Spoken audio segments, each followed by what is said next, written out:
Ang dami na talagang nagbago ano. Hindi na kagaya ng dati na sabik talaga tayo maglaro ng Mobile Legends.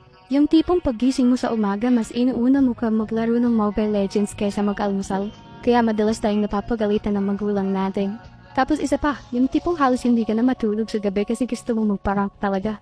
Tapos sobrang saya pa natin nun kasi meron tayong mga kalaro na kahit hindi natin kilala sa personal, talagang napapasaya nila tayo dahil sa masaya sila kalaro. Ganun talaga siguro na kapag tumatanda na nag-iiba na talaga yung priority natin. Hindi na puro laro yung nasa isip natin. Ibang-iba talaga kapag katotoong buhay na yung kinagrind mo.